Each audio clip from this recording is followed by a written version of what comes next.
ഹരി ഓം. എല്ലാവർക്കും നമസ്കാരം. ഗീതാജ്ഞാന യജ്ഞത്തിലേക്ക് സഹർഷം സ്വാഗതം ചെയ്യുന്നു. 4-ാം അധ്യായമായിട്ടുള്ള ജ്ഞാനകർമ്മ സന്യാസയോഗം അതിൻ്റെ അവസാന ഭാഗത്ത് എത്തി നിൽക്കുകയാണ്. ഭഗവാൻ അർജുനോട് പറയുന്നു, അർജുന, ഈ ലോകത്തിൽ അറിവിന് സദൃശമായി മറ്റൊന്നും തന്നെയില്ല. നഹി ജ്ഞാനേന സദൃശം പവിത്രമിഹ വിദ്യതേ തത്സ്വയം യോഗ സംസിദ്ധ കാലേനാത്മനി വിന്ദതി. എന്താണ് ഈ ലോകത്ത് ജ്ഞാനത്തോട് സദൃശമായി, ജ്ഞാനത്തിന് തുല്യമായി മറ്റെന്തിനെയെങ്കിലും സാദൃശ്യപ്പെടുത്താനുണ്ടോ എന്ന് ചോദിച്ചാൽ ഇല്ല എന്നതാണ് ഭഗവാന്റെ അഭിപ്രായം. അതുകൊണ്ട് അത് എവിടെയാണ്? അവനവനിൽ തന്നെയാണ് ഇത് കണ്ടെത്തേണ്ടത് എന്ന് പറയാം. ആത്മനി സ്വയം വിന്ദതി. അവനവനിലാണ് അതിനെ അറിയേണ്ടത്. എങ്ങനെയാണ് ഈ അവനവനെ അറിയുന്നത്?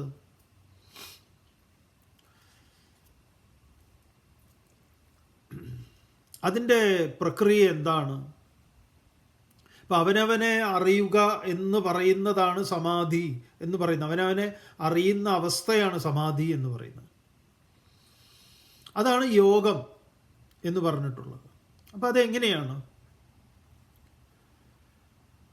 ശ്രദ്ധിക്കുക.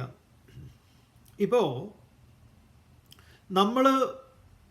നമ്മൾ ആ സത്യത്തെ, ഞാൻ എന്ന സത്യത്തെ അറിയാനാണ് ഞാൻ ആരംഭിക്കുന്നത്. അതിനെയാണ് ഈ ആത്മാന്വേഷണം, സത്യാന്വേഷണം, ഈശ്വരാന്വേഷണം എന്നൊക്കെ പറയുന്നത്. അപ്പം ആരാണത് ആരംഭിക്കുന്നത്? അവനവനാണ്, ഞാനാണ്. അപ്പോൾ ഇവിടെ നിന്ന് തുടങ്ങണം. ആദ്യം ഞാൻ അറിയേണ്ടുന്ന ചില കാര്യങ്ങളുണ്ട്. എന്തൊക്കെയാണ്? എൻ്റെ ഈ ചുറ്റുപാട്, ഏത് ചുറ്റുപാടിൽ നിന്നിരുന്നാണ് ഞാൻ എന്നെ അന്വേഷിക്കാൻ പോകുന്നത്? ആ ചുറ്റുപാട് എന്താണ്? അതിനെയാണ് ആദ്യത്തെ ധ്യാനത്തിൻ്റെ, ഈ 6-ാം അധ്യായത്തിലേക്ക് ഈ ധ്യാനത്തിൻ്റെ കാര്യങ്ങൾ വരുമ്പം നമ്മളതിനെക്കുറിച്ച് കൂടുതൽ പറയും. എങ്കിലും ഇപ്പം കൂടുതൽ ഈ സംശയങ്ങളും കാര്യങ്ങളൊക്കെ വരുന്നതുകൊണ്ട് ഈ ഒരു സമയത്ത് തന്നെ അത് പറഞ്ഞു പോവുകയാണ്. അപ്പോൾ ആദ്യപടി എന്നുള്ളത് സമാധി പരിശീലിക്കുന്നതാണെങ്കിലും ധ്യാനത്തിൻ്റെ പരിശീലനമാണെങ്കിലും ആദ്യപടി എന്നത് പ്രപഞ്ച അവബോധം എന്നതാണ്. പ്രപഞ്ച അവബോധം എന്താണ്? ഈ പ്രപഞ്ചത്തെക്കുറിച്ചുള്ള ഒരു അവബോധമാണ്. എന്താണ് ഈ പ്രപഞ്ചം? ഒരുപാട് പല വൈവിധ്യങ്ങളുണ്ടെങ്കിലും അതെന്താണ്? പഞ്ചമഹാഭൂതങ്ങളാണ്. അതുകൊണ്ടാണ് ഇതിന് പ്രപഞ്ചം എന്ന പേര് തന്നെ. പ്രകർഷേണ പഞ്ചീകൃതമിതം പ്രപഞ്ചം. ഏത്? ആകാശം, വായു, അഗ്നി, ജലം, ഭൂമി. ഇതഞ്ചും ഒരു പ്രത്യേക രീതിയിൽ ചേർന്നതാണ്. അതിൻ്റെ കണക്കൊക്കെ മറ്റു പ്രകരണ ഗ്രന്ഥങ്ങളിലൊക്കെ വരുന്നുണ്ട്. ആകാശവും വായു, ആ പഞ്ചീകരണം എങ്ങനെയാണ് എന്നൊക്കെ ഉള്ളത് നമ്മുടെ ഈ യൂട്യൂബ് ചാനലിൽ തത്വബോധം എന്നൊക്കെ പറയുന്ന ക്ലാസ് നിങ്ങൾ പോയി കേട്ട് കഴിഞ്ഞാൽ അതിലിതൊക്കെ മനസ്സിലാവും. ഏകചൂടാമണിയിലും തത്വബോധത്തിലും ഒക്കെ ഉണ്ട്. ഇരിക്കട്ടെ. ഈ കാണുന്നത് എന്താണ്? ഈ 5 എണ്ണമാണ്. സർവത്ര വസിഷ്ഠൻ രാമനോട് പറയുന്നുണ്ട്, സർവത്ര പഞ്ചഭൂതാനി ഷഷ്ഠം കിഞ്ചിത് ന വിദ്യതേ പാതാളേ ഭൂതലേ വാപി. രാമ, സർവത്ര, എല്ലായിടത്തും, പഞ്ചഭൂതാനി, പഞ്ചമഹാഭൂതങ്ങളാണ്. ആകാശം, വായു, അഗ്നി, ജലം, ഭൂമി. ഷഷ്ഠം, 6-ാമത്, കിഞ്ചിത്, അല്പം, ന വിദ്യതേ, നിനക്ക് കിട്ടില്ല. എവിടെ പോയാൽ? പാതാളേ ഭൂതലേ വാപി. ഈ പാതാള ലോകത്തിൽ പോയാലും ഭൂമിയിലാണെങ്കിലും ഈ 14 ലോകങ്ങളിൽ 14 തിരഞ്ഞാലും ഇതല്ലാതെ വേറെ ഒന്നും കിട്ടാനില്ല. അതുകൊണ്ട് തന്നെ ധീരഹ തത്ര ന മുഹ്യതി. ധീരൻ ഒന്നിലും മോഹിക്കുന്നുമില്ല. ഇതാണ് എല്ലാമായി ഇരിക്കുന്നത്. അപ്പോൾ ഈ സമാധി പരിശീലിക്കുന്ന ഒരാളെ സംബന്ധിച്ച് ആദ്യം അറിയുന്നത് എന്താണ്? താൻ ഈ തൻ്റെ ചുറ്റുമുള്ളത് പഞ്ചഭൂതാത്മകമായിട്ടുള്ള ഈ പ്രപഞ്ചമാണ്. പ്രപഞ്ചം ആ അവബോധത്തിൽ ആദ്യത്തേത്. അപ്പം നമ്മളൊരു വൃത്തം വരയ്ക്കുകയെന്ന് ചോദിച്ചാൽ ആദ്യത്തെ ആ വൃത്തത്തിന് നമുക്ക് വേണമെങ്കിൽ പേര് നൽകാം. എന്ത്? പ്രപഞ്ചം. ഇനി ഈ പ്രപഞ്ചത്തെ ഞാൻ എങ്ങനെയാണ് അനുഭവിക്കുന്നത്? അതിനെയാണ് അർത്ഥങ്ങൾ എന്ന് പറയുന്നത്. അതെന്തൊക്കെയാണ്? ശബ്ദ, സ്പർശ, രസ, രൂപ, ഗന്ധങ്ങളാണ്. അപ്പം ശബ്ദ, സ്പർശ, രസ, രൂപ, ഗന്ധങ്ങളെ ഞാൻ എൻ്റെ കണ്ണ്, മൂക്ക്, നാക്ക്, ത്വക്ക്, ചെവി ഇതുകൊണ്ട് ഞാൻ അറിയുന്നു. അപ്പം ഇതിലൂടെയാണ് ഞാൻ ഈ പ്രപഞ്ചത്തെ എപ്പോഴും ബന്ധപ്പെട്ടുകൊണ്ടിരിക്കുന്നത്. അപ്പം സമാധി പരിശീലിക്കുന്ന ഒരാളെ സംബന്ധിച്ച് ഈ ബന്ധം എന്താണ്? വിടർത്താനും ഇതിലേക്ക് ഇങ്ങനെ വ്യാപരിക്കാനും ഇത് രണ്ടും നമുക്ക് പരിശീലിക്കേണ്ടതുണ്ട്. ഏതുപോലെയാണ് എന്നാണെങ്കിൽ, നിങ്ങൾ രാവിലെ ഉണരുന്നത് ചാടി എണി പെട്ടെന്ന് ഈ ഞെട്ടി ഉണരൽ, അങ്ങനെ അല്ലാതെ ഒരു ഉണരലുണ്ട്. അത് ആ നിദ്രയൊക്കെ നമ്മൾ നന്നായിട്ട് തന്നെ നിദ്രയൊക്കെ പഠിക്കേണ്ടതുണ്ട് വാസ്തവത്തിൽ. എങ്ങനെയെങ്കിലും അങ്ങോട്ട് കൂർക്കം വലിച്ച് ഉറങ്ങുക എന്നുള്ളതല്ല. ഇതിങ്ങനെ ഫോണും വെച്ച് ഏതേരം ചെവിയിൽ അതും വെച്ച് എന്നിട്ട് കണ്ണാടി ഇട്ടിട്ട് അങ്ങനെ തന്നെ കിടന്നുറങ്ങുക. ഇതൊക്കെ എന്തുറക്കം? നിങ്ങൾ ഉറക്കത്തിന് തയ്യാറാകേണ്ടതുണ്ട് മര്യാദയ്ക്ക്. അതൊന്ന് പല്ലൊക്കെ ഒന്ന് തേച്ച്, എന്തിനായിരുന്നു സ്വാമി ഉറങ്ങുമ്പോൾ തേക്കുന്നത്? ഞങ്ങൾ ഇടയ്ക്ക് തേക്കാറന്നെ വല്ലപ്പോഴും ഒക്കെ തേക്കുന്നത് അല്ലാന്നേ. ഒന്ന് പല്ലൊക്കെ തേച്ച് നല്ല അയഞ്ഞ വസ്ത്രങ്ങളൊക്കെ, തണുപ്പാണെങ്കിൽ ഓക്കെ, അല്ലാതെന്നുണ്ടെങ്കിൽ ഇത് രാവിലെ മുതൽ ഇങ്ങനെ അലഞ്ഞ് തിരിഞ്ഞ് അതേ വസ്ത്രങ്ങളൊക്കെ ഇട്ട് കിടക്കുക, അതൊക്കെ ഒരു വല്ലാത്ത കിടപ്പ് തന്നെയായിരിക്കും. സ്വാമിക്ക് ഇങ്ങനെയൊക്കെ പറയാം. എന്ത് ദാർക്കാ ഇതൊക്കെ പറ്റാത്തത്? എല്ലാവർക്കും സാധിക്കുന്നതാണ്. മര്യാദയ്ക്ക് ഉറങ്ങുക എന്നൊക്കെ പറയുന്നത് എല്ലാവർക്കും സാധിക്കേണ്ടതുമാണ്, പരിശീലിക്കേണ്ടതുമാണ്. അപ്പം ഈ ഉറക്കത്തിലേക്ക് നമ്മൾ പോകുന്നത് എങ്ങനെയാണ്? ശരിക്കും പറഞ്ഞാൽ ഇങ്ങനെയാണ്. ഈ ശബ്ദം, സ്പർശം, രസം, രൂപം, ഗന്ധം ഇത് ഓരോന്നും ഇന്ദ്രിയങ്ങളെ നമ്മൾ ബോധപൂർവം അല്ലെങ്കിലും അത് ബോധപൂർവമാണ്. നമ്മൾ ആദ്യം എന്ത് ചെയ്യുന്നത്? കണ്ണടയ്ക്കും. ലൈറ്റ് പറ്റാത്തവരാണെങ്കിൽ ലൈറ്റൊക്കെ ഓഫ് ചെയ്ത് ഐ മാസ്ക് വെച്ച് ഉറങ്ങുന്ന ആൾക്കാരുണ്ടല്ലോ. കാരണം പുറത്ത് ലൈറ്റ് ഉണ്ടെങ്കിൽ അവർക്ക് കണ്ണ് അടച്ചു കഴിഞ്ഞാലും ആ ലൈറ്റ് ബുദ്ധിമുട്ടാണ്. അപ്പോൾ കാഴ്ചയെ നമ്മൾ അടയ്ക്കുന്നു. അപ്പോഴും അവിടെ ഇവിടെ എന്തെങ്കിലുമൊക്കെ ശബ്ദം ഉണ്ടാവും. കുറച്ചു നേരം ആ ശബ്ദമൊക്കെ നിരീക്ഷിക്കും, പിന്നെ അത് കൊഴിഞ്ഞു പോയി. ഇങ്ങനെ ഓരോന്നും നമ്മളിൽ നിന്ന് അങ്ങനെ വിട്ട് പിന്നെ പ്രാണനിലേക്ക് ഈ പ്രാണൻ മനസ്സുമായിട്ട് ബന്ധിച്ചിരിക്കുന്നതാണ്. പ്രാണബന്ധനം ഹി സൗമ്യ മനഃന. ഇത് ഉപനിഷത്തിൽ പറയും, ഇതൊരു കിളി പോലെയാണ്. അതായത് എങ്ങനെയുള്ള കിളി? സൂത്രേണ പ്രബദ്ധ. ഉപനിഷത്ത് പറയണത് യഥാ ശകുനിഹി സൂത്രേണ പ്രബദ്ധ ദിശം ദിശം പതിത്വ അന്യത്ര ആയതനമലബ്ധ്വ ബന്ധനമേവ ഉപാശ്രയേത്. യഥാ ശകുനിഹി. ശകുനി എന്ന് പറഞ്ഞാൽ നമ്മുടെ ശകുനി മാമനല്ല, കിളി. ശകുനിക്ക് കിളി എന്നൊരർത്ഥമുണ്ട്. എങ്ങനെയുള്ള കിളി? സൂത്രേണ പ്രബദ്ധ. സൂത്രം എന്ന് പറഞ്ഞാൽ ചരട്, പ്രബദ്ധം കെട്ടിയിട്ടിട്ടുള്ളത്. അങ്ങനെ ചരടിനാൽ കെട്ടിയിട്ടിട്ടുള്ള കിളി ദിശം ദിശം പതിത്വ, ഓരോരോ ദിക്കുകളിലേക്ക് ഇങ്ങനെ പതിക്കുന്നത്. എന്താണ് ഈ ദിക്കിലേക്ക് പതിക്കുക എന്ന് പറഞ്ഞാൽ? നമ്മുടെ മനസ്സ്, പ്രാണനിലാണ് അതിനെ കെട്ടിയിട്ടിട്ടുള്ളത്.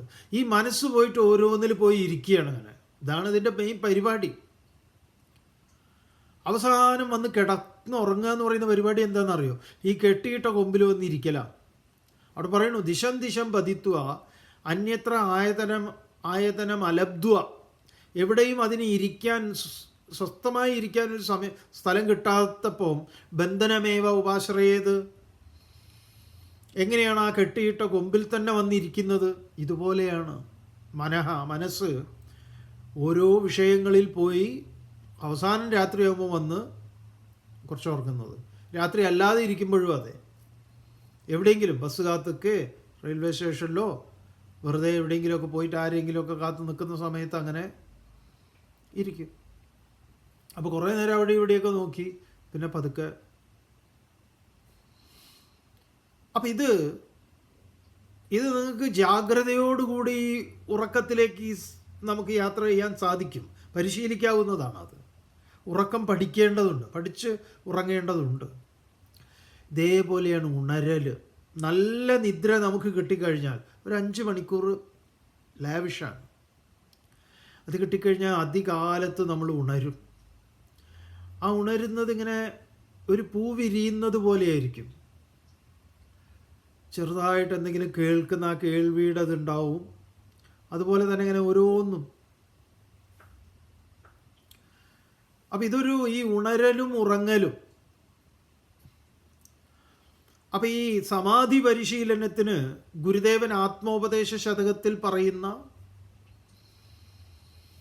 കരുവിന്, ബോധത്തിന്, ആ സത്യത്തെ അറിയാൻ എന്തു വേണം? കണ്ണുകൾ 5 അവിടെ പറയുന്നത് എന്താ? അറിവിലുമേറി അറിഞ്ഞിടുന്നവൻ തന്നുരുവിലുമൊത്ത് പുറത്തുമുജ്വലിക്കും കരുവിന് കണ്ണുകൾ 5 തെരുതെര വീണു വണങ്ങിയോതിടേണം. അപ്പോൾ ഈ കണ്ണിനെ ഉൾവലിക്കുക. ഗുരുദേവൻ അതേ ആത്മോപദേശത്തിൽ പറയുന്നുണ്ട്, കിളികളെ 5 അരിഞ്ഞ് അവന്മാരെ കൊല്ലണം എന്ന് പറയാം. ഗീതയുടെ ഭാഷയിലാണ് ഇന്ദ്രിയഗ്രാമം സംനിയമ്യ. അപ്പോൾ ഇതാണ് ആദ്യത്തെ പരിപാടി എന്ന് പറയുന്നത്.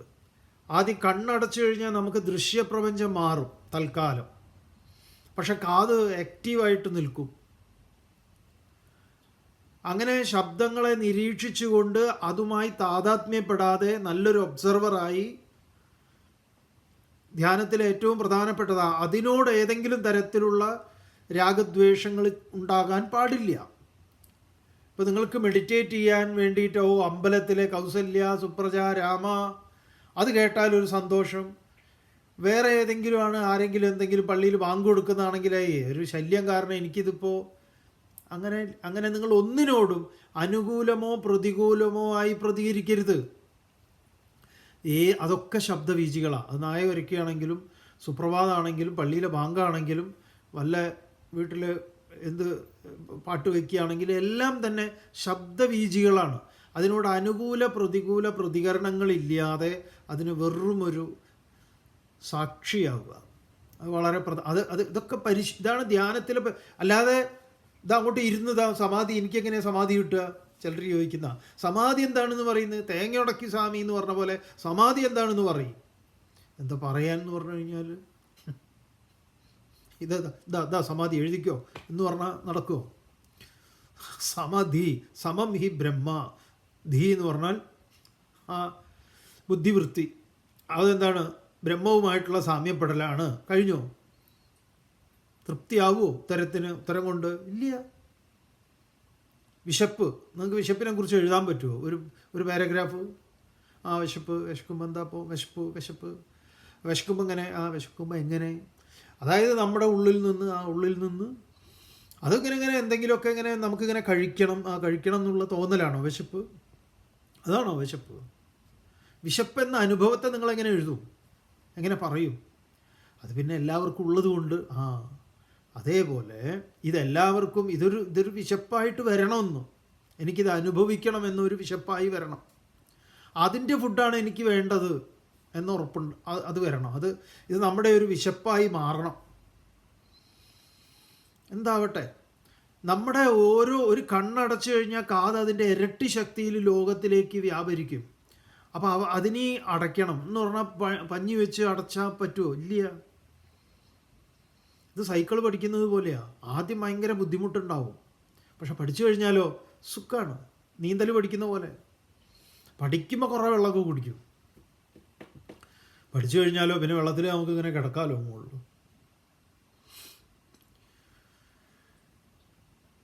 അപ്പോൾ കണ്ണടയ്ക്കുക, കാതടയ്ക്കുക എന്ന് പറഞ്ഞാൽ ഉൾവലിക്കണം, കണക്ഷൻ വിടുത്തണം. നമ്മൾ സിമ്പിളായിട്ട് പറഞ്ഞാൽ, നിങ്ങളെ വീട്ടിൽ നിങ്ങൾ രാത്രി കിടക്കാൻ പോവുക, കിടക്കുമ്പോൾ നിങ്ങൾ ലൈറ്റ് സ്വിച്ചുകളൊക്കെ ഓഫ് ചെയ്യുന്നു. ഗേറ്റിൻ്റെ അവിടെ 2 സ്വിച്ച് ഉണ്ട്, ഗേറ്റിൻ്റെ ലൈറ്റ്. നിങ്ങളത് ഓഫ് ചെയ്തു. അകത്തേക്ക് കയറി കാർ പോർച്ചിൽ ഒരു സ്വിച്ച് ഉണ്ട്, അത് ഓഫ് ചെയ്തു. ഉള്ളിൽ കയറി ഉമ്മർത്തെ സ്വിച്ച് ഓഫ് ചെയ്തു. കാർ പോർച്ച് ഇതൊന്നുമില്ല, 4 ലൈറ്റേ ഉള്ളൂ, മതിയെന്നേ. ഏതായാലും പറയുമ്പോൾ അങ്ങനെ പറഞ്ഞു പോകണമെന്നേ ഉള്ളൂ. കാരണം ഇങ്ങനെ എന്തേ ഉദാഹരണം പറയുമ്പോൾ അതിൽ കയറി പിടിക്കും. സ്വാമി, ഞങ്ങൾക്ക് കാറില്ല, ഞങ്ങൾക്ക് കാർ പോർച്ചില്ല, ഞങ്ങൾക്ക് ലൈറ്റേ ഇല്ല. വേണ്ട. എന്നാൽ ഈ ഒരു ഉദാഹരണത്തിലൂടെ മനസ്സിലാക്കാൻ ശ്രമിക്കും.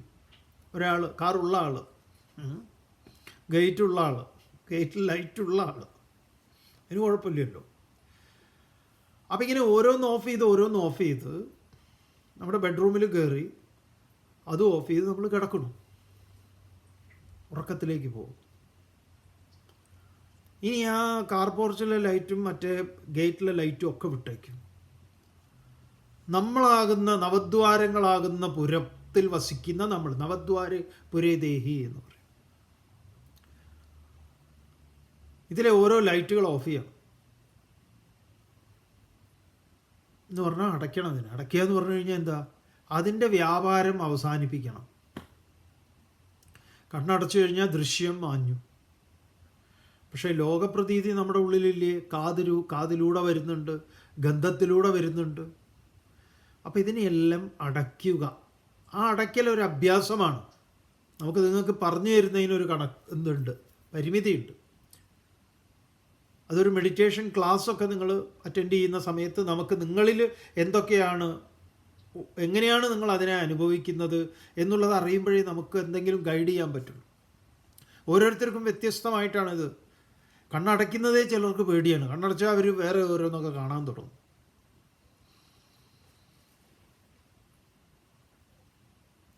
അപ്പോൾ അതിനെന്ത് വേണം, ഒരു വൃത്തിയുള്ള ശുചൗദേശേ പ്രതിഷ്ഠാപ്യ, അതൊക്കെ പറയുന്നുണ്ട്. സ്ഥിരമാസനമാത്മന നാത്യുക്ഷിതം നാദിനീചം ചൈലാജിന കുശോത്തരം. അത് 6-ാം അധ്യായം പഠിക്കുമ്പോൾ അതിൻ്റെ ഒരു ഇരിപ്പിൻ്റെ വശവും അത് കാര്യങ്ങൾ പഠിക്കുക. ഇപ്പം തൽക്കാലം നമ്മളിങ്ങനെ ഇരിക്കുന്നു, നട്ടല് ഉണ്ടെങ്കിൽ നിവർത്തി വയ്ക്കുക. എന്നിട്ടോ ഈ പറഞ്ഞ കണ്ണടച്ച് കാതും അടയ്ക്കണം. ആ അടയ്ക്കൽ എങ്ങനെയാണ് എന്നുള്ളതാണ് പറഞ്ഞത്. നിരീക്ഷകനാവണം, അതിനോട് താതാത്മ്യപ്പെടരുത്. അങ്ങനെ അതിൽ നിങ്ങളിപ്പോൾ ഒരു വാഹനം ഇങ്ങനെ, ഒരു ബൈക്ക് ഇങ്ങനെ പോകുക സങ്കല്പിച്ചോളൂ. ഒരു ബൈക്ക് ഇങ്ങനെ നിങ്ങളുടെ വീട്ടിൻ്റെ മുറ്റത്തു കൂടെ അല്ലെ എവിടുന്നെങ്കിലും നിങ്ങളുടെ റോഡ് സൈഡിലൂടെ ഇങ്ങനെ പോകുന്ന ശബ്ദം നിങ്ങൾ നിരീക്ഷിക്കുകയാണെങ്കിൽ അതിങ്ങനെ പോയി അത് അന്തരീക്ഷത്തിൽ മറയുന്ന ശബ്ദം വരെ നിങ്ങൾക്ക് കിട്ടും. പിന്നെ അടുത്തത് കാണാം. ഇങ്ങനെ പല ശബ്ദങ്ങളുണ്ടാവും. ഈ ശബ്ദവീചികളെയൊക്കെ നിരീക്ഷിക്കുക. അതിൻ്റെ ഇടയിലെ ശബ്ദമില്ലായ്മയുണ്ട്, അതിലേക്ക് നിങ്ങൾ വീഴണം. ആ ശബ്ദമില്ല, ഇതിൻ്റെ ഇടയിലൊക്കെ ഒരു സ്പേസ് ഉണ്ട്. ആ ശബ്ദമില്ലായ്മയെ ശബ്ദം നിരീക്ഷിക്കുന്നത് പോലെ നിരീക്ഷിക്കാൻ നിങ്ങൾ പഠിച്ചു കഴിഞ്ഞാൽ അതിൽ നിങ്ങൾ ജയിക്കും. അപ്പോൾ അതിലെ അങ്ങോട്ട് സ്റ്റിക്ക് ഓൺ ചെയ്താൽ ഈ കാത് എന്ന് പറയുന്ന സാധനം കട്ടായി. അപ്പോഴേക്കും കണ്ണ് കൂടുതൽ ദൃശ്യപ്രപഞ്ചം ഇതും പോയി കഴിഞ്ഞാൽ തന്നെ ഇതങ്ങോട്ട് പോവും ഏറെക്കുറെ. പക്ഷേ അപ്പോഴാണ് എന്തെങ്കിലുമൊക്കെ വളരെ സെൻസിറ്റീവായിട്ടുള്ള സ്മെല്ലൊക്കെ നമ്മളിലേക്ക് വരിക.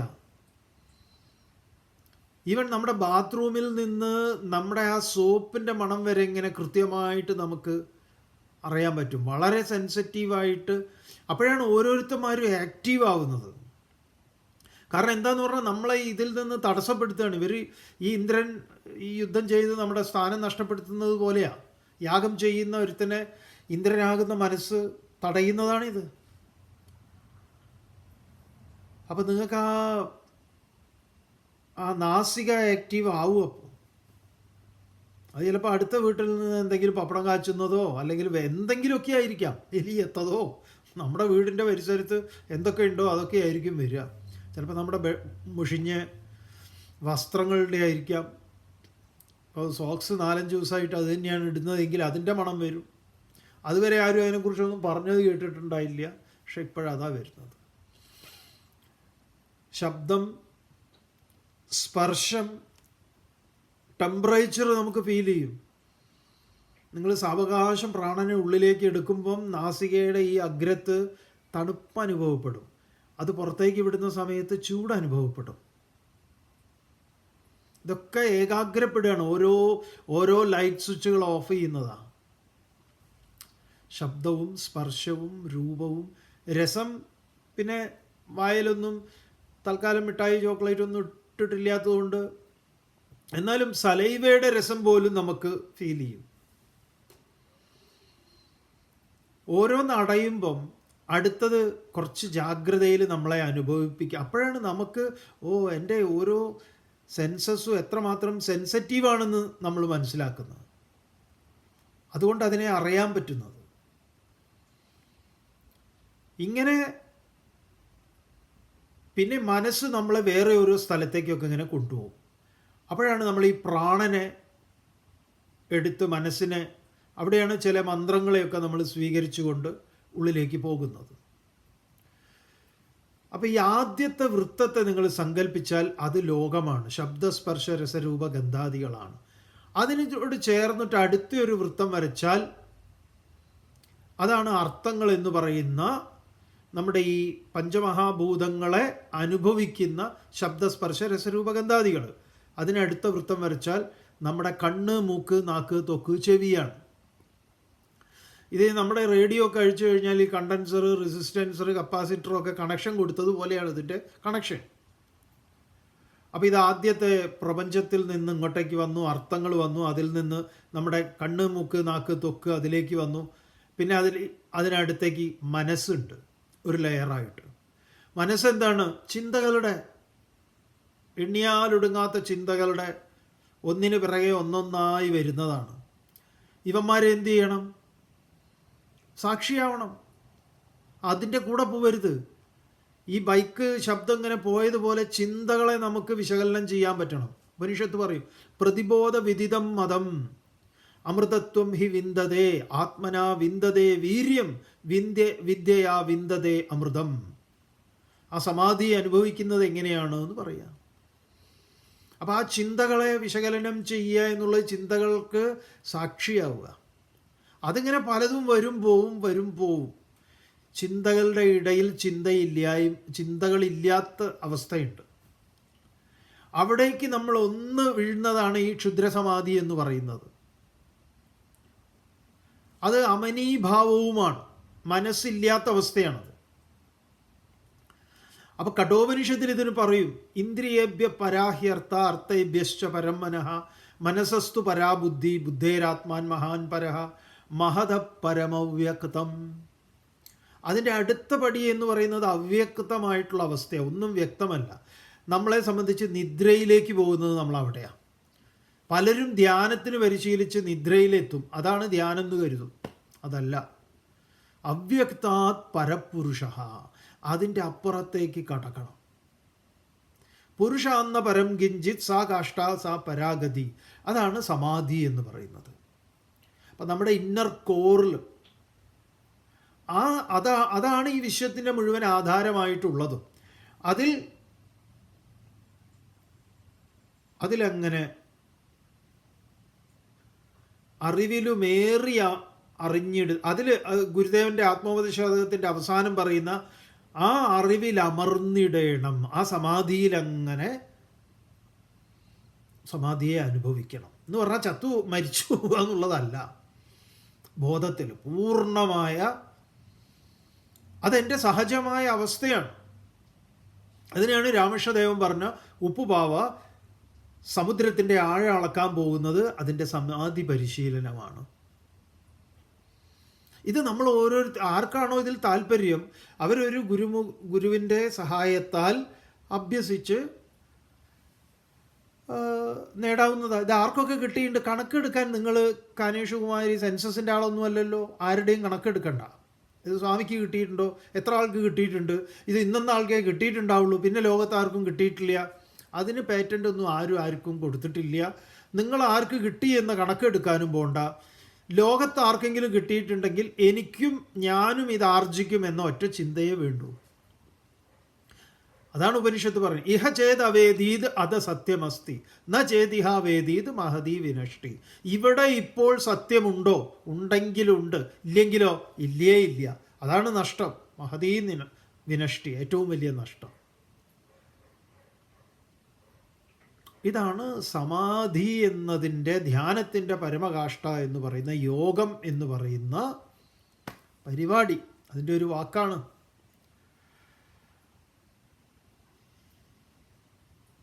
അവിടേക്ക് നമ്മളെ സഹായിക്കുന്ന ഒരുപാട് ചിന്തകളുണ്ട്. ഇതെല്ലാം നന്നായിട്ട് ഉറയ്ക്കണം. അല്ലെങ്കിൽ നിങ്ങൾക്ക് ഈ കൃഷ്ണൻ, രാമൻ, ഈ പറഞ്ഞ ഒന്നും വേണ്ട. അതൊക്കെ ഏടാകൂടങ്ങളായി തീരുകയാണ് ചെയ്യുക. ഇതൊന്നെല്ലാം ഒഴിവാക്കാനാണ് ഇത് ശ്രമിക്കേണ്ടത്, അല്ലാതെ പിടിച്ച് വലിച്ച് കയറ്റാനല്ല. അതുകൊണ്ട് പാട്ട്, കൂത്ത്, അല്ലെങ്കിൽ ചന്ദനത്തിരി, മെഡിറ്റേഷൻ സീറ്റ്, ഇതൊക്കെ പ്രശ്നങ്ങളാണ്. ഇതൊന്നും വേണ്ട. ഒരു തുണി ഇല്ലെങ്കിലും അത്രയും നല്ലത്. അത് ആരുണ്ടാവരുത്, നാട്ടുകാരുടെ മുഴുവൻ മുന്നിൽ വെച്ചിട്ടാവരുതെന്നേ ഉള്ളൂ. എവിടെയാണോ നിങ്ങൾ അധികം ഉയരത്തിൽ പോയി, ഗീതയിൽ ഭഗവാൻ പറയും, അധികം ഉയരത്തിൽ പോയി ടെറസിൻ്റെ മുകളിലൊന്നും പോയി ചെയ്യരുത്. അധികം കുഴിയിൽ, ഏതെങ്കിലും കുഴിയിലും പോയി ഇരിക്കരുത്. ഒരു വൃത്തിയുള്ള സ്ഥലത്ത് പരിശീലിക്കുക. നല്ലതാ, പരിശീലിക്കൂ. നിങ്ങൾക്ക് താല്പര്യമുണ്ടെങ്കിൽ തുടക്കത്തിൽ അതിൻ്റേതായിട്ടുള്ള സാഹചര്യങ്ങളൊക്കെ വേണം. നല്ല തിരക്കുള്ള റൂട്ടിൽ സൈക്കിൾ പിടിക്കാൻ പറ്റുമോ? പറ്റില്ല. അപ്പോൾ ഒരു ഗ്രൗണ്ടിലൊക്കെ പോയി പഠിക്കുന്നത് പോലെ ആ ശബ്ദമില്ല. പിന്നെ നിങ്ങൾക്കത് ചന്തപ്പറമ്പിലും അഭ്യസിക്കാം. ആദ്യഘട്ടത്തിൽ ഇതിൻ്റെ ആ ഗുട്ടൻസ് പിടികിട്ടണമെങ്കിൽ ഈ സെൻസസിനെ ഉൾവലിക്കലും, അതാണ് ഇതിൻ്റെ ഏറ്റവും കളി. കണ്ണടച്ചും ഇങ്ങനെ നിവർന്നിരുന്നുകൊണ്ട് മാത്രം കാര്യമില്ല. അത് നിങ്ങൾ നിവർന്നിരുന്ന് ഇങ്ങനെ ഉറങ്ങാൻ പഠിക്കും, അത്രയേ ഉള്ളൂ. പുതിയൊരു ഉറക്കം പഠിക്കും. അത് നമ്മളെ തന്നെ നമ്മൾ കബളിപ്പിക്കലാണ്. ഏറ്റവും വലിയ കാപട്യമാണത്. അതല്ല ചെയ്യേണ്ടത്. നിങ്ങളിങ്ങനെ ഓരോ നമ്മുടെ വാതായനങ്ങൾ ഓരോന്ന് തുറന്ന് ഉള്ളിലേക്ക് കയറി നോക്കൂ. ഭയങ്കര രസമാണ്. സകല ചെകുത്താന്മാരി നിങ്ങൾക്ക് കാണാം. ഇവന്മാരൊക്കെ ഇവിടെ എന്ത് പടിയാണ്? കാരണം ഇവന്മാരൊക്കെ തടയാൻ കണക്കായിട്ട് നിൽക്കുകയാണ്, നമ്മളെ ഉള്ളിലേക്ക് പോകുന്നത് തടയാൻ. അതാണ് ഭഗവാൻ ഇവിടെ പറഞ്ഞത്. ആ അറിവുണ്ടല്ലോ മോനെ അർജുന, ഞാൻ എന്ന വലിയ അറിവ്, അതിലങ്ങനെ അമർന്നിരിക്കണം. അസംഗോഹം അസംഗോഹം അസംഗോഹം പുനഃ പുനഃ സച്ചിദാനന്ദരൂപോഹം അഹമേവാഹമവ്യയഃ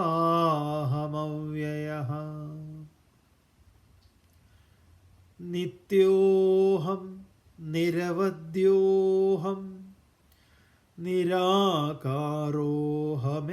ച.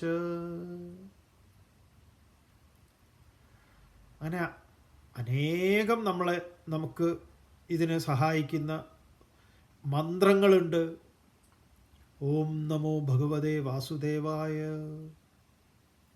അപ്പോൾ അതെന്താന്ന് പഠിക്കണം. വെറുതെ മന്ത്രം ജപിച്ചുകൊണ്ട് കാര്യമില്ല. ഓ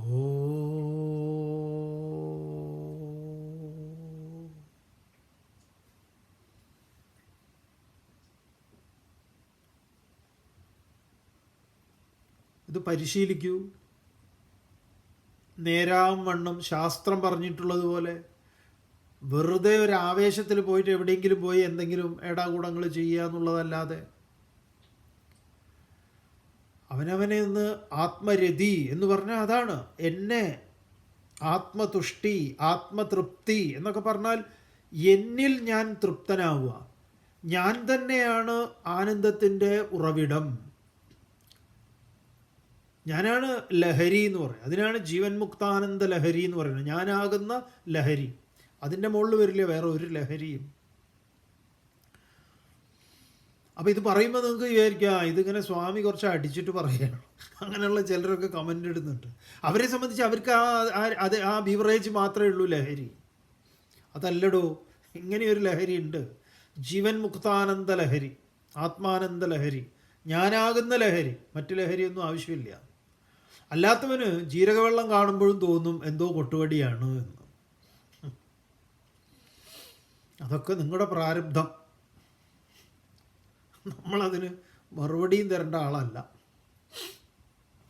അത് പറഞ്ഞ് നിങ്ങൾക്കൊക്കെ വേണ്ടി നമ്മൾ ജീരകവെള്ളം കുടിക്കട്ടെ. നമുക്കിപ്പോൾ കോവിഡ് ഉണ്ട്, ഇതിൽ കുറച്ച് കുരുമുളകും കൂടെ ഇട്ടിട്ടുണ്ട്, ത്രോട്ടൊന്ന് ഉഷാറാവാം. ഫലം കാണുന്നുണ്ട് അതിന്. അപ്പോൾ ശ്രദ്ധിക്കൂ, ഇതൊരു ഗംഭീര ഏർപ്പാടാണ്. പുലർച്ചയ്ക്കൊക്കെ നിങ്ങൾ ഇതൊക്കെ ആരോടെങ്കിലുമൊക്കെ ഒന്ന് പറയണം. ഭാര്യയോ ആരെങ്കിലുമൊക്കെ ഉണ്ടെങ്കിൽ അവരോടൊക്കെ ഒന്ന് പറയണം. ഇവിടെ ഞാനിതൊന്ന് വെറുതെ ഒന്ന് പരിശീലിക്കാനാണ്. സമാധി എന്നൊക്കെ പറഞ്ഞാൽ നീ പേടിക്കൊന്നും വേണ്ട, ഒരു രസമുണ്ട് ഇങ്ങനെ ടെറസിൻ്റെ മുകളിലൊക്കെ പോയിരിക്കുക. വെറുതെ നിങ്ങൾ നിങ്ങളുടെ വീട്ടിൻ്റെ ഉമ്മറത്തൊന്ന് വന്ന് ഇരുന്ന് നോക്കൂ, ഒരു 3 മണിക്ക് ലൈറ്റൊന്നും ഇടാതെ. ഇത് രസമായിരിക്കും അറിയോ. എല്ലാവരും ഉറങ്ങിയിരിക്കുമ്പോൾ നിങ്ങളിങ്ങനെ ഉണർന്നിരിക്കുക. നല്ല പരിപാടിയാണ്, ഒന്ന് ശീലിക്കുക. പലതുണ്ട് ഈ നാട്ടിൽ, ഒരുപാട് നമുക്ക് അവസരങ്ങളുണ്ട്. ഇതൊക്കെ നാട്ടിലൊക്കെ ഇഷ്ടംമാതിരി നല്ല നല്ല സ്ഥലങ്ങളുണ്ട്. ഇത് വെറും നിങ്ങൾ വിചാരിക്കരുത് ഈ ക്ഷേത്രവും അമ്പലവും അല്ലെങ്കിൽ ഈ ഹിന്ദുമതവും മാത്രമായിട്ട് ബന്ധപ്പെട്ടതാണ്. അങ്ങനെയൊന്നുമല്ല. ഇതാർക്കാ ഇത് പരിശീലിച്ചുവിടാത്തത്? ഞാനാകുന്ന ബോധത്തിലേക്ക് പറയണു. അർജുന നഹി ജ്ഞാനേന സദൃശം പവിത്രമിഹ വിദ്യത്തെ തത്സ്വയം യോഗ സംസിദ്ധ കാലേനാത്മനി വിന്ദതി. തുടർന്ന് ഭഗവാൻ പറഞ്ഞു, ശ്രദ്ധാവാൻ ലഭതേ ജ്ഞാനം തത്പര സംയതേന്ദ്രിയ ജ്ഞാനം ലബ്ധ്വാ പരാം ശാന്തിം അചിരേണാധിഗച്ഛതി.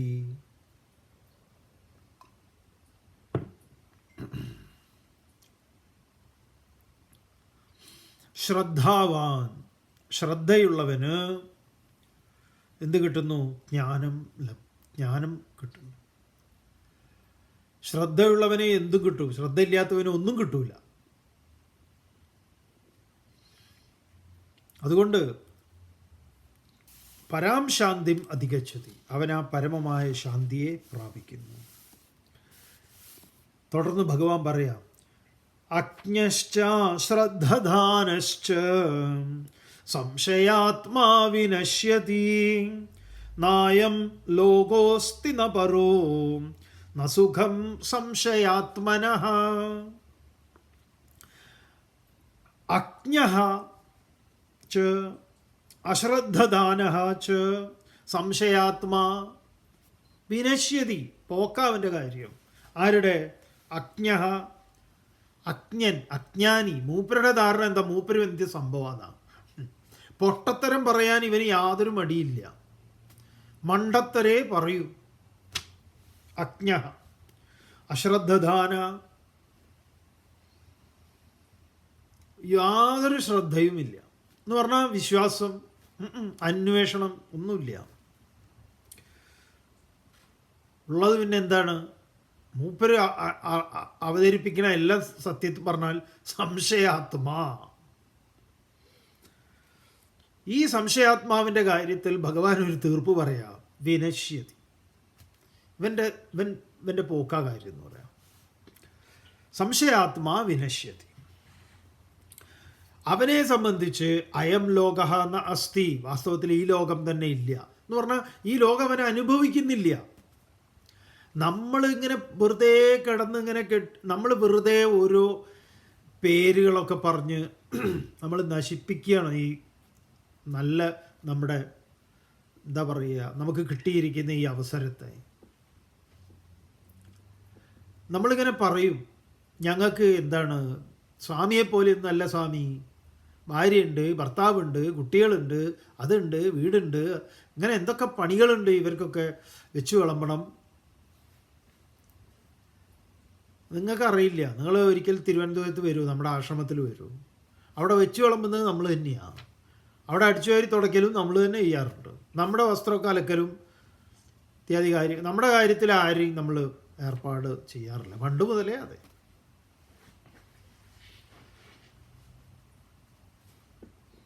ഒറ്റയ്ക്ക് നിൽക്കാനും ഒറ്റയ്ക്ക് ഭക്ഷണം പാകം ചെയ്യാനും ഒറ്റയ്ക്ക് ഈ പറഞ്ഞ പോലെ വൃത്തിയാക്കാനും പെട്ടിയെടുത്ത് പോകാനും ഒക്കെ ഞങ്ങളെ ചിന്മയ മിഷനിൽ നിന്ന് പഠിപ്പിച്ചിട്ടുള്ള അതാണ്. ഈശ്വര കൃപയാൽ നമുക്കതിന് അവസരം കിട്ടിയിട്ടുണ്ട്.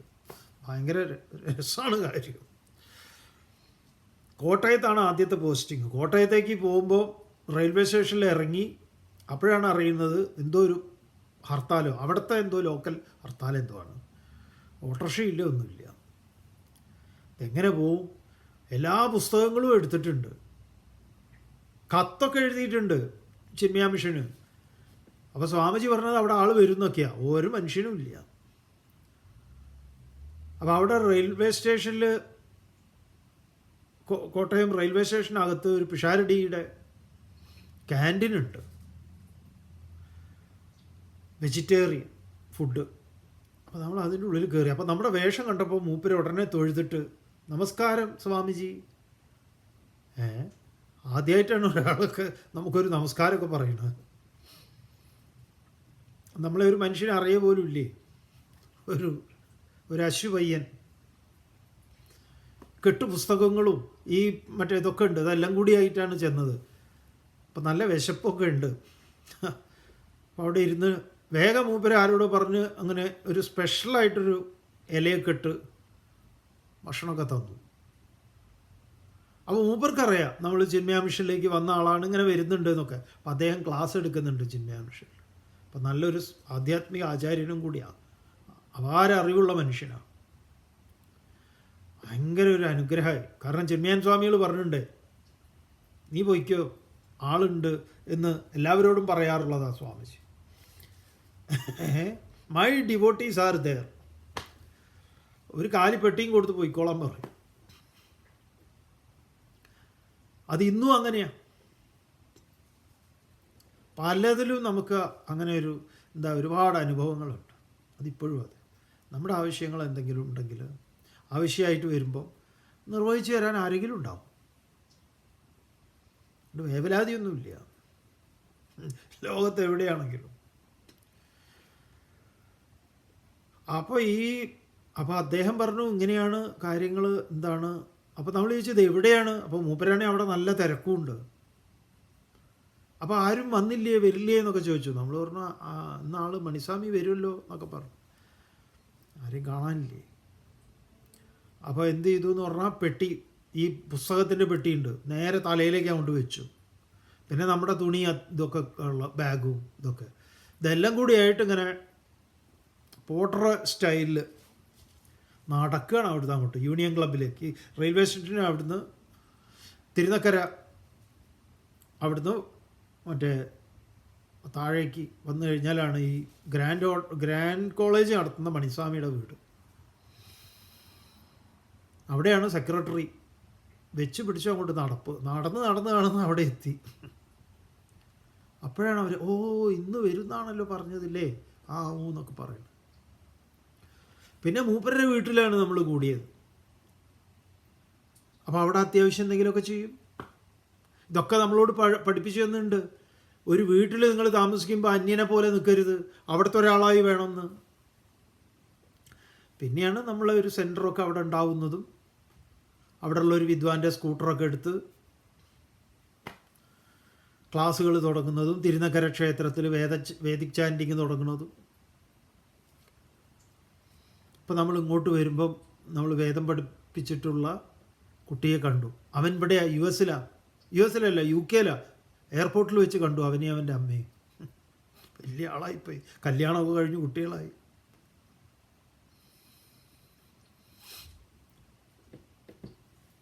അപ്പോൾ പറഞ്ഞു വന്നത്, നിങ്ങൾ വിചാരിക്കരുത് ഈ സ്വാമി എന്നൊക്കെ പറഞ്ഞാൽ ഇതൊന്നും ചെയ്യാത്ത ഒന്നുമല്ല. ഇതൊക്കെ എപ്പോഴും ചെയ്തുകൊണ്ടിരിക്കുന്ന, ഇതെല്ലാം അറിയുന്ന ഒരാളാണ്. ഒരു 10 ആൾക്ക് ഭക്ഷണം ഉണ്ടാക്കാൻ ഒരു 1-1.5 മണിക്കൂർ കൊണ്ട് നമ്മൾ ഉണ്ടാക്കും.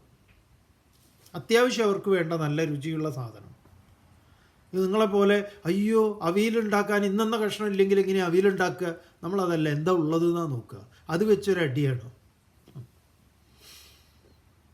ഞങ്ങൾ കോട്ടയത്തിരിക്കുമ്പോഴും അങ്ങനെയായിരുന്നു, നല്ല രസമായിരുന്നു. പിള്ളേരെല്ലാം വന്ന് ഞങ്ങൾ പല സാധനങ്ങൾ ഉണ്ടാക്കും. അവിടെ ഉള്ളത് എടുത്തിട്ടൊരു ഒരു പുഴുങ്ങലൊക്കെ ഉണ്ട്.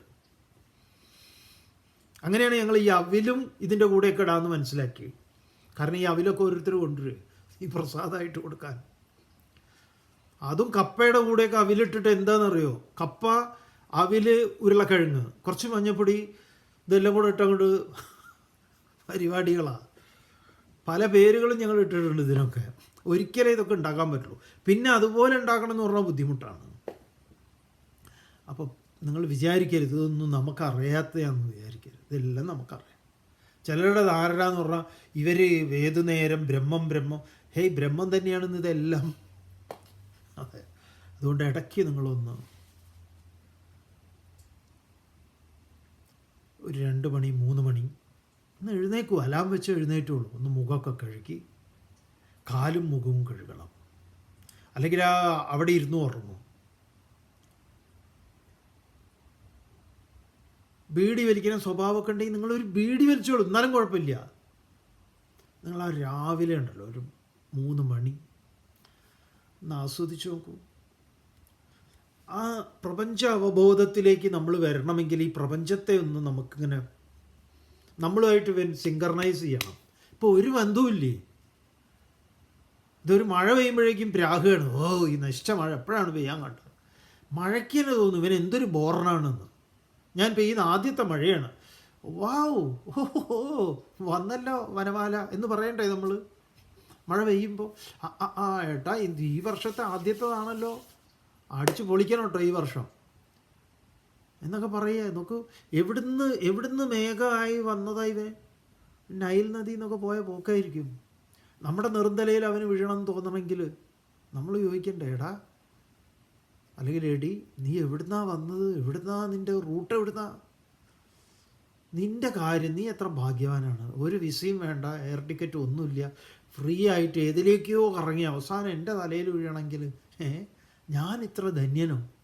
നീ തെരഞ്ഞു പിടിച്ച് എൻ്റെ നെറുന്തലയിൽ തന്നെ വീണല്ലോ. അപ്പം നിങ്ങൾ സമാധിയാവും എന്ന് പറഞ്ഞാൽ നമ്മുടെ ഈ കുഴി സമാധിയല്ല,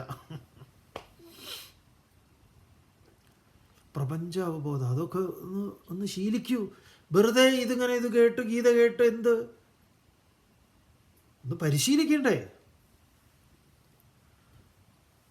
വേണ്ട അനിയ, വേണം. ഇനി 2 ആളും കൂടെ വാ, സ്വാമി പറഞ്ഞിട്ടുണ്ട്, എണീക്ക് എന്ന് പറഞ്ഞാൽ അവരെയും കുത്തി വിളിപ്പിച്ച് എണീപ്പിച്ച്. പണ്ട് നമ്മൾ കാസർഗോഡ് ഒരു പ്രഭാഷണത്തിൽ പോയപ്പോൾ നമുക്ക് എപ്പോഴും ഓർമ്മ വരും. അത് പോയത് എവിടുന്നാന്ന് പറഞ്ഞാൽ വളരെ ദൂരെ നിന്നാണ്. ഇതുപോലെ മംഗലാപുരത്ത് ഇറങ്ങി, മംഗലാപുരത്ത് നിന്ന് പിന്നെ 2 മണി ഒക്കെ ആയിട്ടുണ്ട് അവിടെ ആ വീട്ടിലെത്തുമ്പോൾ. 2-2:30. എൻ്റെ അമ്മോ, ആ വീട്ടിലെത്തുമ്പോഴോ അവരാരും, നമ്മളിവിടെയാണ് ഇന്നടുത്താണ് എന്ന് പറഞ്ഞിട്ട് ടാക്സിക്കാരൻ കൊണ്ടുപോവുക നമ്മളെ. നമുക്കറിയില്ല ഇത് എവിടെയാണ്. ഈ 2:30 അവിടെ എത്തുമ്പോൾ അവിടെ ഉള്ളവരെ ഉറങ്ങാതിരിക്കുകയാണ്.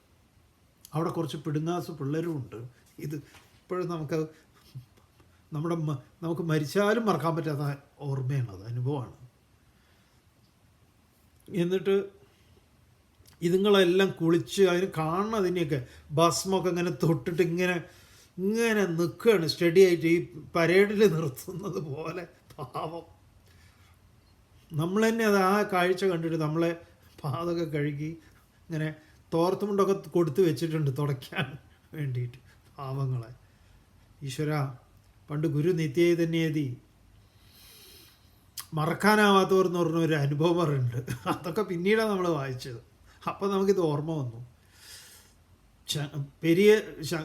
ശങ്കരാചാര്യരെ കാണാൻ വേണ്ടി അദ്ദേഹം പോകുന്നത്, പെരിയവരെ കാണാൻ വേണ്ടി, ഗുരു നിത്യചൈതന്യേതി. അപ്പോൾ അദ്ദേഹം ഹോട്ടലിൽ ഇരുന്ന് അവിടെ കുറേ നടന്ന് പോയിട്ട് ഈ എന്താ പറയുക, ക്ഷീണിച്ചിട്ട് അദ്ദേഹം ഒരു ഹോട്ടലിൽ കയറിയിട്ട് ഒരു ചായ കുടിക്കാൻ കയറിയതാണ്.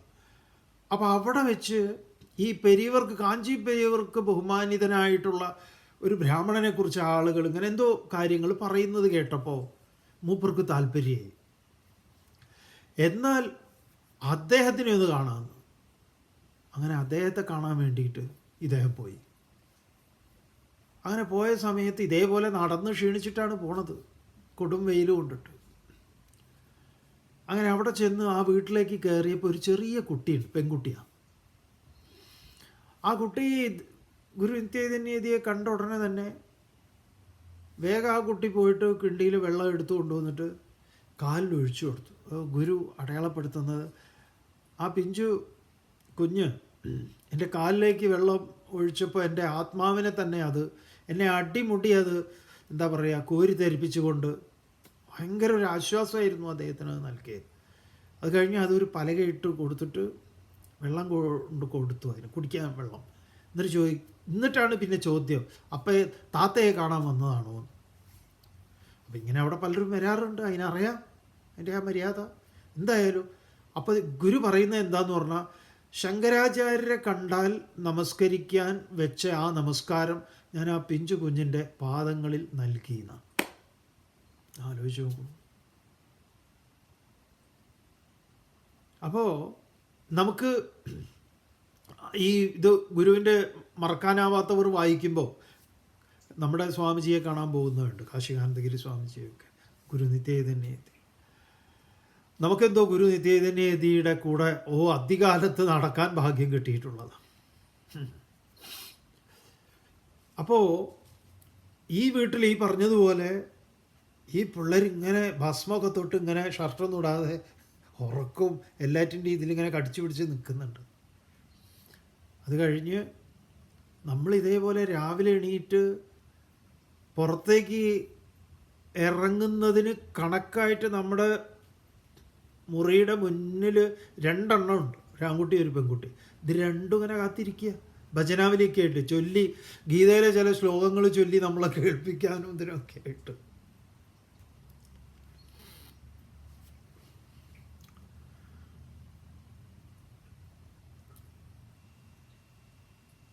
അപ്പം നിങ്ങൾ ഇടയ്ക്കൊന്ന് 2, 2:30, 3 മണിക്കൊക്കെ എണീക്കൂ.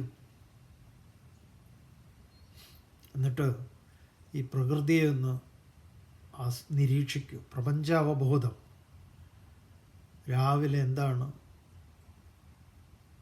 ചീവീടുകളുടെ ശബ്ദം, ഇത്രയൊക്കെ എവിടുന്നൊക്കെ ഏതൊക്കെ ശബ്ദങ്ങളുണ്ടെന്ന്.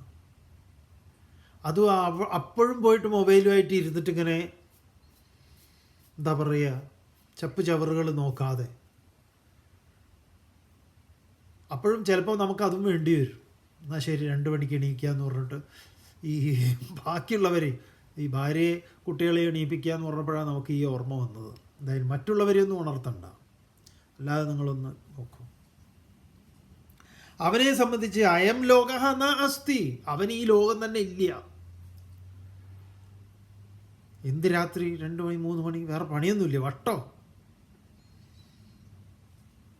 അതെ, ഇതൊരു വട്ടാണ്, ഭേദപ്പെട്ട വട്ടാണ്.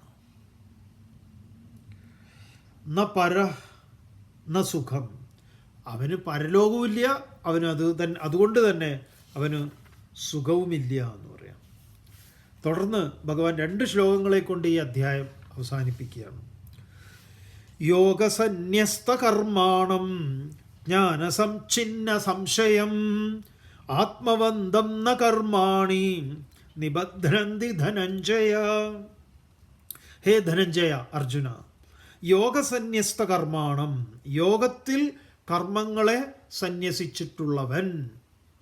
ജ്ഞാനത്തിൽ കർമ്മങ്ങളെ സന്യസിക്കുക, യോഗത്തിൽ കർമ്മത്തെ സന്യസിക്കുക. ശബ്ദങ്ങൾ വെവ്വേറെയാണെങ്കിലും കാര്യങ്ങളൊന്നാണ്. ജ്ഞാനസംഛിന്ന സംശയം, ജ്ഞാനം കൊണ്ട് സംശയങ്ങളൊക്കെ ദൂരീകരിക്കപ്പെട്ടിട്ടുള്ള, ആത്മവന്തം, താൻ ആത്മാവാണെന്ന് ബോധ്യപ്പെട്ടിട്ടുള്ള അവന് കർമാണി നിബധ്നന്തി, കർമ്മങ്ങൾ ബന്ധിക്കുന്നില്ല. ഇത്രയും പറഞ്ഞ് ഭഗവാൻ ഈ അധ്യായത്തിന് ഉപസംഹാരം നൽകുകയാണ്. അതിഗംഭീരമായിട്ടുള്ള ഒരു ശ്ലോകം കൊണ്ടാണ് ഇതിനെ ഉപസംഹരിക്കുന്നത്.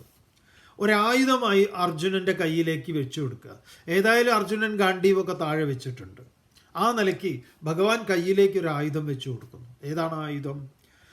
തസ്മാദജ്ഞാന സംഭൂതം ഹൃസ്തം ജ്ഞാനാസിനാത്മനഃ ചിത്വൈനം സംശയം യോഗം ആദിഷ്ടോത്തിഷ്ഠ ഭാരത.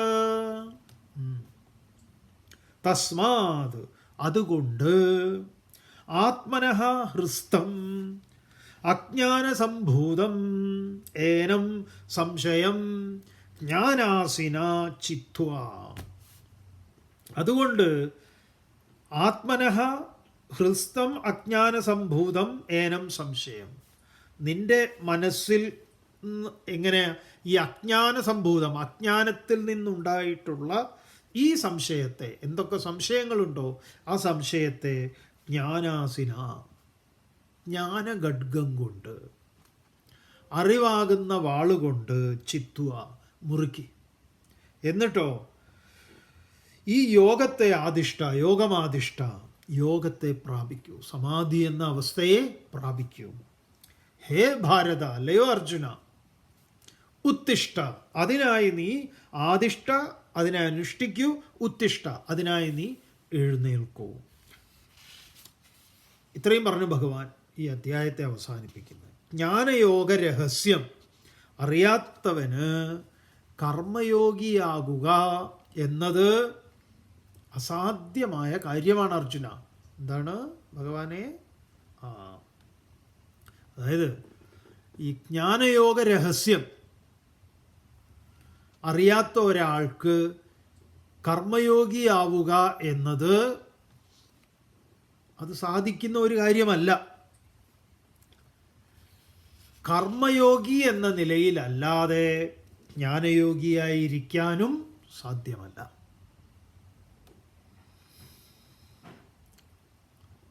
ഇത്രയും പറഞ്ഞാണ് ഈ അധ്യായം ഉപസംഹരിക്കണം. ഓം തത്സദിതി ശ്രീമദ് ഭഗവത്ഗീതാസുപനിഷത്സു ബ്രഹ്മവിദ്യായാം യോഗശാസ്ത്രേ ശ്രീകൃഷ്ണാർജുന സംവാദേ ജ്ഞാനകർമ്മസന്യാസയോഗോ നാമ ചതുർത്ഥോധ്യായഃ.